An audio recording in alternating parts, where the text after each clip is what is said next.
Dan gaan we naar een interview met Ricardo Pichardo. Hij is van BAP, de organisatie die controleert of we allemaal onze belastingen betalen. En eerder deze week, in het weekend, schreef minister Cooper van Financiën dat er een periode van gratie zal worden gegund aan de mensen die werkzaam zijn in de bouwsector. Om ervoor te zorgen dat ook de mensen die niet de juiste papieren hebben om te werken, toch hun werk kunnen doen en ook belasting kunnen betalen.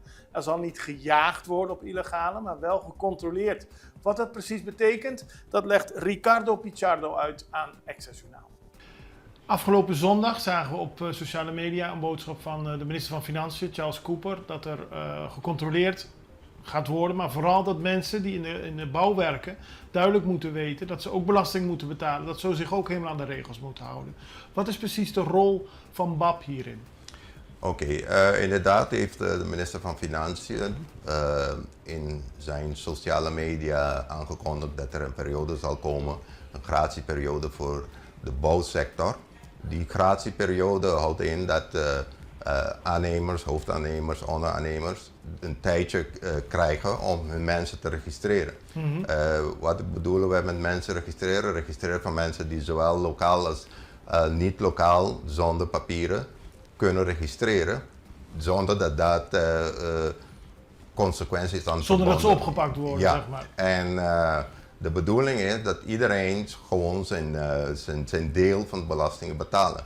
Want ongeacht of je legaal of illegaal bent op het eiland, als je aan de economische totaliteit van onze economie meedoet, moet je ook belasting betalen. Dus als je werkt, moet je ook premies en loonbelasting etc. betalen. En dat is de bedoeling van de nieuwsbericht van de minister, om daar ook aandacht aan te besteden. En dat we in die periode van gratie, dat iedereen zich kan laten registreren, dat je je werknemers gewoon kan registreren. Ja. En na die periode, als er controles komen, dat je dan weet dat je al gewaarschuwd bent dat controles zullen komen, dat je niet daarna gaat zeggen dat je dat niet van wist. Dat je niet met excuses achteraf komt. Het is nu de periode, want het is een feit, er wordt heel veel gebouwd op Curaçao.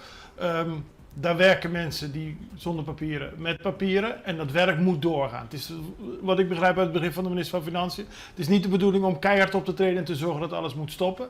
Iedereen die werkt moet gewoon zijn of haar belasting betalen. En het is nu de periode om te regelen met de mensen die je werkt.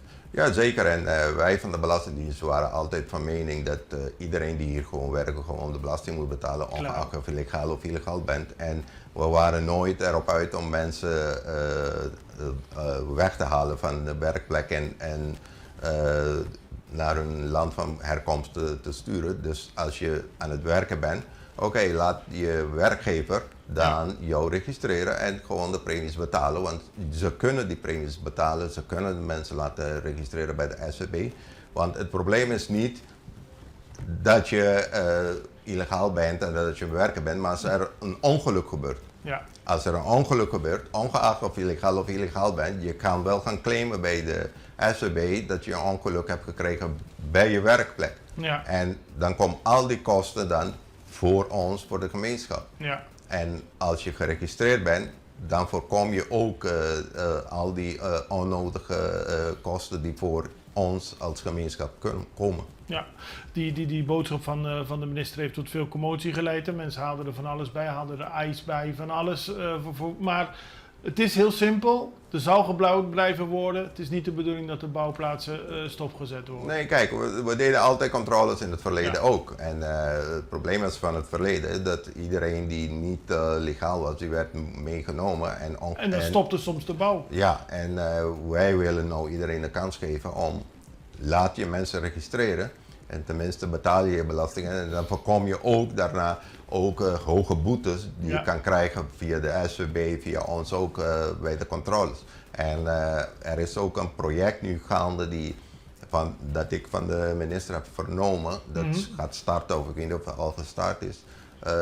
Het heet Nabuluga de Trabajo. En die project geeft mensen een kort verblijfvergunning. Ja. Waarmee ze kunnen werken, dat ze kunnen aantonen dat ze legaal dan op het eiland zijn voor een bepaald project.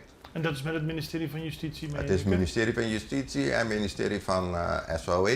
En mensen moeten zich laten registreren bij de immigratiedienst en voor het project. En ik denk dat ze zeker daar gebruik van moeten maken.